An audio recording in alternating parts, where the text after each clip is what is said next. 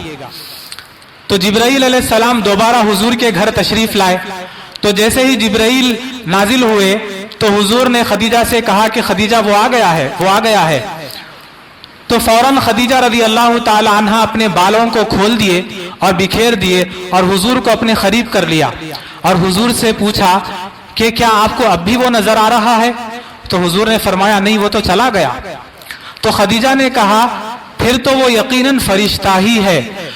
وہ فرشتہ تھا اسی لیے ہم سے حیا کر رہا تھا, پردہ کر رہا تھا. اگر وہ کوئی بدرو ہوتی تو پھر وہ مزے لیتی ہمیں دیکھ کر, وہ اس طرح سے غائب نہیں ہوتی. اللہ اکبر. کس طرح سے خدیجہ رضی اللہ تعالی عنہا حضور کو تسلیاں دے رہی ہے کہ وہ اللہ کا فرشتہ ہی ہے, آپ بے فکر رہیں, اللہ آپ کے ساتھ برا نہیں کرے گا, کیونکہ آپ نے کسی کا برا نہیں کیا اب تک. تو علماء کہتے ہیں کہ اللہ تعالیٰ حضور کو خدیجہ کے روپ میں صرف بیوی کی وفاداری اور پیار ہی نہیں دیا تھا, بلکہ ایک والدہ کی شفقت بھی دیا تھا. بہرحال اس کے بعد پھر تقریباً 65 سال کی عمر میں 65 ایئرس کی ایج میں حضرت خدیجہ رضی اللہ تعالی عنہا اس دنیا سے رخصت ہو گئی.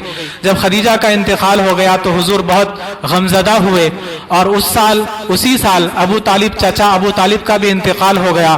حضور کی زندگی کے جو دو بڑے مضبوط سہارے تھے وہ دونوں سہارے ایک ہی سال میں اڑ گئے. تو حضور نے اس سال کو عام الحزن قرار دے دیا, یعنی غموں کا سال کہا. اتنا حضور کو غم ہوا کہ وہ سال بھر حضور غمزدہ رہے اور پھر ساری زندگی خدیجہ کے تعریفیں کرتے رہے, ساری زندگی خدیجہ کو یاد کرتے رہے. اتنا یاد کرتے تھے, اتنی تعریفیں کرتے تھے کہ خدیجہ یوں کرتی تھی, خدیجہ نے یوں کرتی تھی, خدیجہ کی یہ عادت تھی, خدیجہ یہ پسند کرتی تھی. یہاں تک کہ خدیجہ کی سہیلیاں اگر کبھی مدینہ آتی تو ان کو گوشت اور سالن دے کر حضور بھیجتے تھے. خدیجہ کی محبت میں خدیجہ کی سہیلیوں سے حسن سلوک کرتے اللہ کے رسول صلی اللہ علیہ وسلم.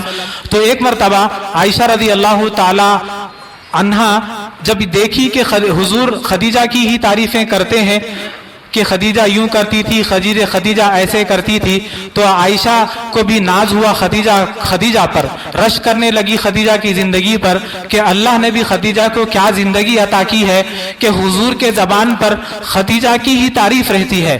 تو ایک مرتبہ یوں کہہ دیا کہ یا رسول اللہ, وہ آپ کی جو پہلی بیوی تھی, جبکہ عائشہ خدیجہ کو نہیں دیکھی, وہ آپ کی جو پہلی بیوی تھی وہ تو آپ سے 15 سال بڑی تھی. بعد میں اللہ نے تو آپ کو جوان اور خوبصورت بیویاں بھی اللہ نے عطا کی ہے, لیکن پھر بھی آپ وہ بڑی بیوی کی ہی تعریفیں کرتے رہتے ہیں. تو حضور کو یہ بات پسند نہیں آئی, حضور کا چہرہ بدل گیا. عائشہ سے کہا کہ عائشہ اس بار تم نے یہ بات کہہ دی, اگلی بار یہ بات نہیں کہنا, کیونکہ خدیجہ میرے ان مشکل دنوں میں میرا سہارا بنی جب لوگ میرے راستے میں کانٹے بچھاتے تھے, پتھر مارتے تھے, گالیاں دیتے تھے, میرے مشکل وقت میں, برے وقت میں میرا سہارا بنی. تو خدیجہ کی جگہ کوئی نہیں لے سکتا, اور تم ساری بیویاں میرے اچھے دنوں میں آئی ہو. تو خدیجہ رضی اللہ تعالی عنہا کا ایک ایسا مضبوط سہارا تھا حضور کو صلی اللہ علیہ وسلم کو, کیونکہ وہ سمجھدار بھی تھی, ذہین بھی تھی, اور ان کا ایک مضبوط سہارا بھی تھا. زندگی بھر حضور کو تسلیاں دیتی رہی, ایک وفادار بھی تھی, محبت کرنے والی بھی تھی, اور اللہ کے رسول کے لیے اپنا سب کچھ لٹانے والی بھی تھی, قربان کرنے والی بھی تھی. تو اللہ نے خدیجہ کو پھر ایسا مقام مرتبہ عطا کیا, اللہ نے خدیجہ کو ایسا نوازا کہ خدیجہ کی بیٹی فاطمہ کو جنت کی عورتوں کا سردار بنا دیا, خدیجہ کے نواسوں کو, حسن حسین کو جنت کے نوجوانوں کا سردار بنا دیا. خدیجہ کو اللہ نے ایسا نوازا کہ داماد دیے تو عثمان و علی جیسے داماد دیے. خدیجہ کو اللہ نے ایسا نوازا کہ شوہر دیا تو دونوں جہانوں کا سردار محمد الرسول اللہ صلی اللہ علیہ وسلم جیسی ہستی سے ملا دیا. قربان جاؤں میں قربان جاؤں خدیجہ کی زندگی پر کہ کیا پیاری زندگی, کیا خوبصورت زندگی لے کر خدیجہ آئی تھی, حضور صلی اللہ علیہ وسلم کا ایک مضبوط سہارا بنی تھی. ہم صرف اتنا ایک کام ضرور کر لیں, ہمیں اپنی زندگیوں میں ایک کام ضرور کر لینا چاہیے کہ ہم اپنے گھروں میں اپنی بہنوں کو, اپنی بیٹیوں کو سیدہ خدیجہ اور سیدہ فاطمہ رضی اللہ تعالی عنہما کی زندگی کو بتلائیں, ان کو سنائیں, ان کی زندگیوں کو سمجھائیں, تاکہ ہماری بہنیں اور ہماری بیٹیاں ان کی زندگیوں کو پڑھ کر، ان کی زندگیوں کو سن کر انہیں یہ تو پتا چلے کہ زندگی سے راضی کیسے ہوا جا سکتا ہے، زندگی میں مطمئن کیسے ہوا جا سکتا ہے، گھروں کو جنت کیسے بنایا جا سکتا ہے۔ یہ تو ہمیں سیدہ طیبہ طاہرہ خدیجۃ الکبریٰ رضی اللہ تعالی عنہا کی زندگی سے ہی پتا چلے گا۔ وقت ہو گیا ہے، رب العالمین سے دعا کرتا ہوں کہ اللہ تعالی ہم سبوں کو کہنے اور سننے سے زیادہ عمل کرنے کی توفیق عطا فرمائے۔ وآخر دعوانا ان الحمد للہ رب العالمین۔